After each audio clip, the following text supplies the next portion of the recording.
Jay, before we get to Trump's controversial cabinet picks, we just heard from Speaker Mike Johnson again. However, it wasn't related to Matt Gaetz, but rather a bathroom ban. Yeah, it was related to a piece of legislation that Congresswoman Nancy Mace has put forward to try to ban what she says are biological men. She's referring to transgender women, and she might be coming here actually any minute. I think she's at the top of the stairs. I'm going to have the camera come with me while I talk to you, Kira.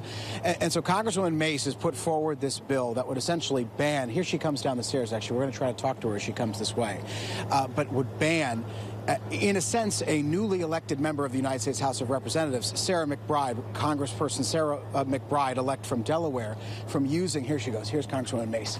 Congresswoman Mace, can I ask you a question as you walk here?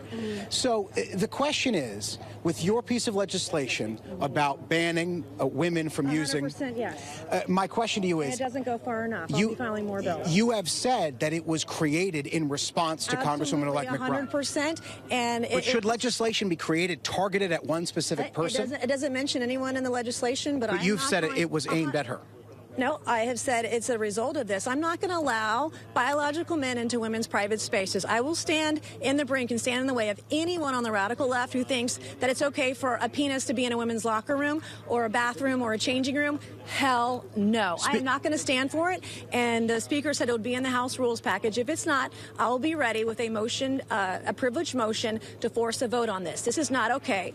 I'm a survivor of rape. I'm a survivor of sexual abuse. And I'm not going to allow any man in any female private spaces. Now, Speaker, end of story. And by the way, I'm getting death threats from men pretending to be women. Why is it that these crazy people, the insanity, the radical left, are willing to kill women over a man's right to be in a women's restroom? Speaker Johnson has said he wants to treat every new member with the words dignity and respect. Forcing this congressperson to go into a male restroom, is that dignity and respect?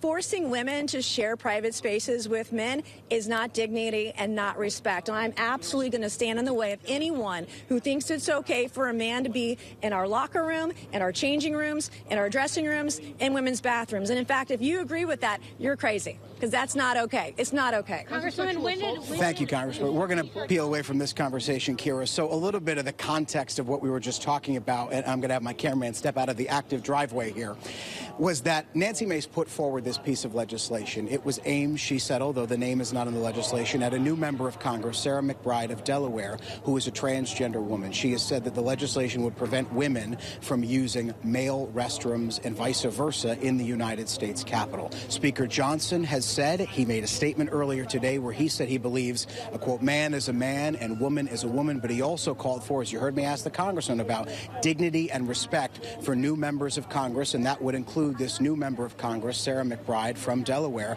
who is a transgender woman. All of that to say this is now an issue that Congress is forced to grapple with here, and one that they've never been forced to grapple with before, because Sarah McBride is the first trans person elected to the United States House of Representatives, and it's very much unclear at this hour what Mike Johnson plans to do, although Nancy Mace is under the impression that her resolution or something of the like will now go into the new House of Representatives rules package, which would theoretically be voted on and approved by the next Congress come January.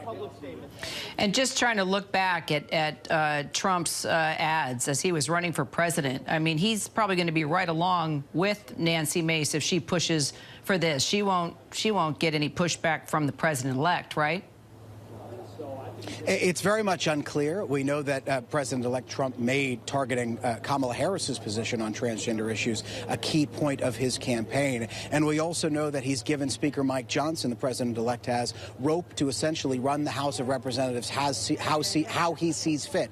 So it's really up to Mike Johnson at this hour, and it's really hard to parse what Mike Johnson wants to do. Again, he made that statement just moments ago before cameras. He made a point, actually, to call cameras for this impromptu public statement where he walked out to cameras in a way that was unplanned, said he believes a man is a man and a woman is a woman. I'm quoting him here, and then went on to say that he believes that each member of the House, each new member, and every member in general, should be afforded dignity and respect. So we don't quite know where he lands on this, but Nancy Mace has said that he promised her that her opinion on this and her position on this and her resolution, which you just heard her outline there speaking to me, will be included in this new rules package put forward by the House of Representatives come January. Joe Bryan, appreciate your dogged reporting there.